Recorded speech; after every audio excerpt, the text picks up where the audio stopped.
you very much, Miguel. Muchas gracias a los profesores, los colegas y los amigos que hemos conocido por tanto tiempo. And 非常感谢各位老师，咱们师哥师兄弟能够有这样的机会去交流。And thank you very much, Miguel, for giving us this opportunity to get together. And I believe this is the first time that we meet officially in this way. And I positively believe that this is the first of many more. So I'll just try to cut into the street into my presentation to save us more time to have more discussion and exchange of ideas. Now, if everyone can see the screen, I'm going to introduce the university and the school, the School of Sports Engineering, and our research line. So I will divide the presentation into three parts. So if you allow me, I'm going to introduce, first of all, I'll quickly intro into BSU. It's founded in 1953, and it's one of the most popular sports university in China. And it has been renamed twice times, and now it's has more than 10,000 students, not only undergraduates and also postgraduates, and it contains 4 divisions in terms of teaching and research. Namely, they are physical education and the health division, and the humanity and the social science division, and the Olympic sports division. And the one that I was working in is sports engineering division. Within that, it's our School of Sports Engineering. So it's a university of sports. And we currently have 9 disciplines categories, ranging from education science to engineering to economics, literature, and arts, all related with sports. And among the 29 undergraduate majors that we are currently providing to undergraduate students, we have smart sports engineering and data science and big data in our school. So apart from teaching and research, we focus on the training of high performance athletes. So we have actually inside of our university high performance training center, and another one which is the one that we are looking at, the Erqi National Winter Sports Training and Research Base, which has been transformed into training and research base for winter and summer sports. So we can conduct a lot of research and training projects altogether. So it's briefly some facts about our university. And in terms of our school, my school is actually now be integrated with China Sports Big Data Center. So we are working together to doing the daily runnings of the school and also the center. Now in our school, we have 32 faculty members that are from computer science, artificial intelligence technology, electronic science and technology, information, and biomedical engineering. And we are a new school which was established in 2018, which was just the year that I went back to China from UPM. And now, as I previously mentioned, we are providing 2 undergraduate majors intelligent sports engineering and data science and big data. And we have also another master major of data science and big data. Currently, we have around 300 students. And the mission of our school actually is what, from my perspective, is to bridging the gap, or at least that is we are trying to do, to bridging the gap from sports practitioners and the ones from engineering and the techie side. So the sportsmen, the practitioners knows what they want to do and know their goals, but they actually or most of the times lack the technologies or techniques to achieve that. While under the current stream of AI and the big data and the cloud computing, the engineering way of looking at the world is becoming more becoming the mainstream. So the engineers knows the skills, but they don't know how to achieve the sports goals. So we're trying to combine the two together. So based on that, we are divided in two major disciplines of our research and the work lines. The one is big data in sport, that's is concerned with sports performance analysis and algorithms and software. So we are trying to develop algorithms that can automatically generate some performance results, data, and predictions, and also building that into software. And in another way, we have another group of researchers and teachers that are developing the smart sport devices, trying to help athletes in their testing and their training. So we have recently developed, for example, the VBT equipment and the one for resistive training, and also the overspeed training, and also we are trying to combine the newly introduced VR the technology into the psychological training of the athletes, and also by using the computer vision algorithms, we are building the automatic movement recognition and also motion assessment system for athletes as well as the general ordinary people. And in terms of the research and application, actually we have a wide range of research and application lines, but the one we are currently doing now are the ones we are recently more focused, which is related with validity testing of our recently developed equipment and the devices, and also we're trying to build more data sites to acquire more data sites for more automatic algorithms and motion assessment, and also for the performance analysis platform and the training monitoring usage. So that's basically the introduction about my university and the school. And then in terms of the research and application in sport performance analysis, I mainly divided them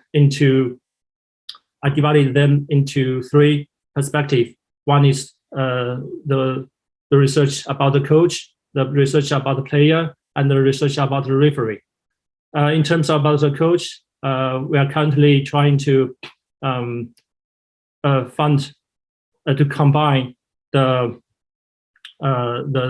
way that the coach substitutes players and when he makes decisions with a criteria. The criteria can be varied.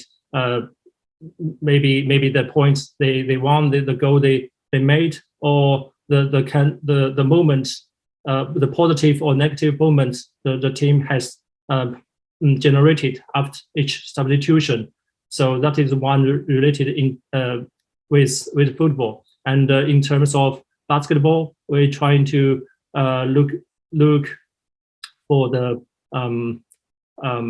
better rotations that the team can be adopt during their games. So in each game, different rotation can tell how efficiently the coach control the team, and how efficiently he face with different opponents, and the different point status. And in terms of players, we have different research topic. The one relating to playing styles. We're trying to using the events and the tracking data to see how teams are good at defending, in organizing their defensive play, and also how much of the likelihood the player is similar with another player. So this is about the styles. And in terms of action values, we're trying to quantify the actions that players and the teams has completed and conducted in their game and match, and to provide comparatively fair rating system. So after each match, we can know how good the player is in his game. Actually, this kind of rating system is not a new stuff in football world. A lot of football data companies have that algorithms, but currently in China we actually like that kind of system. So we're trying to see if the one we are proposing are useful for broadcasting or fan engagement, or for coaching purpose. While in terms of the network's purpose, we're trying to see how players are connected using the classic SNA variables, and to see how teams are performed in different levels of network. So the one we can see here are the recent result we have found from the open data set, and using the data from top 5 European League, we have the connectedness and the uniformity and the aggregation that can explain to some degree the macro network performance, the meso level and the macro level.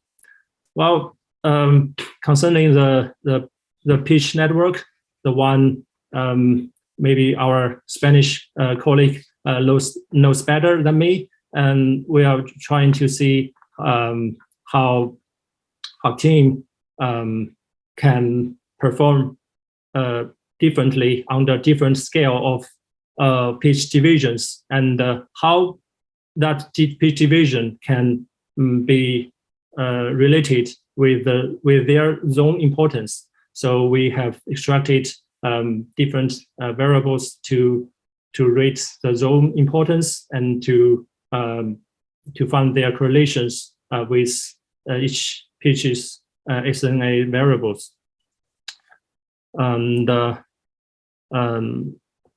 from the result, we can see this result is a primitive one, but at least we can see that if we want to make more detailed analysis, we can use different scales of division to track this. And learning from the the work from Miguel and his colleague, we are trying to build our stroke network in badminton as well as in tennis to know more detailed behavior about tennis players, and also using our results from point profiling. We are using that for our practical match analysis for professional players, and marking them the movement, the key movements, or the key areas that he need to stroke but didn't do that.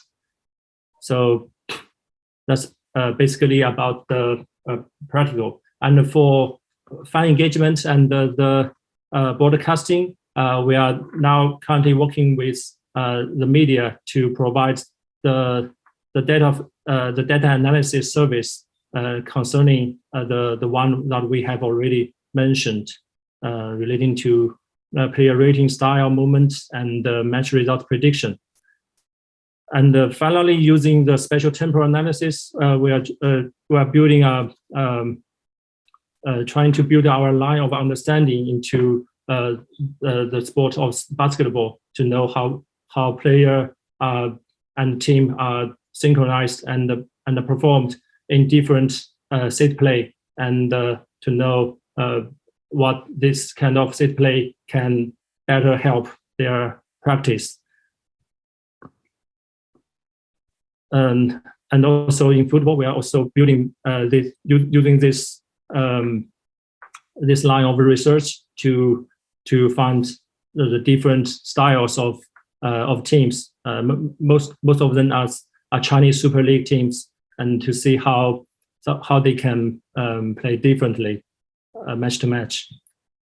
And finally, using that knowledge and the new devices, we look into the field, and to help players tracking their game, and to conduct more research about small-sided games, so that we can know how we can influence the player performance by controlling the different constraints.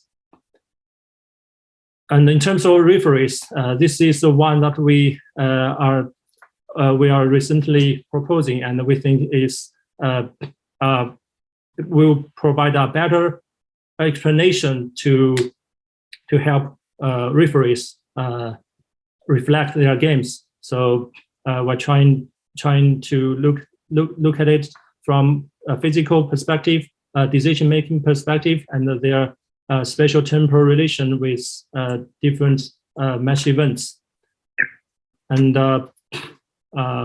finally, in terms of new devices, new technology, we're actually trying to develop more algorithms for automatic movement recognition, such as the change of direction in tennis, and the stroke analysis, the stroke recognition, and also the quantification of sport-specific load.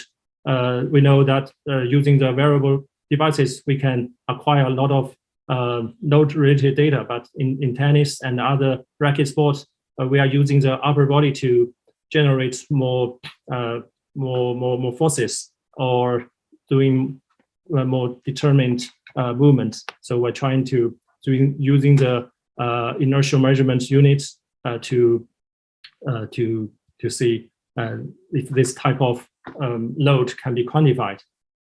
And after achieving that, we are currently trying to validate our wearable devices with the already established ones, such as the Caliboot or the UWB based systems. And that's so much of our line of research. And actually, we are at the very beginning of our adventure into the sports science and sport technology. So we are warmly and eagerly looking forward to cooperate with all the Spanish and all the Chinese friends in each of the ways that I present here, or I forgot to include. For example, as Miguel have already mentioned, we can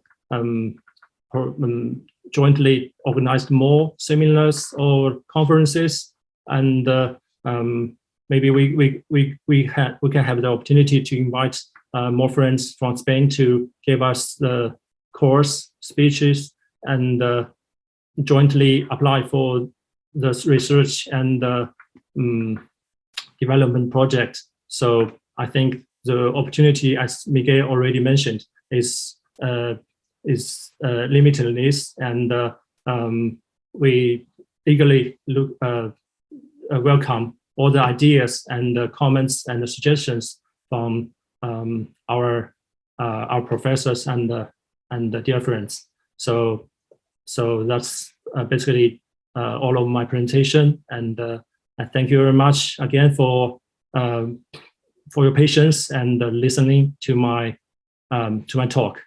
Thank you very much, Miguel, and gracias, muchas gracias.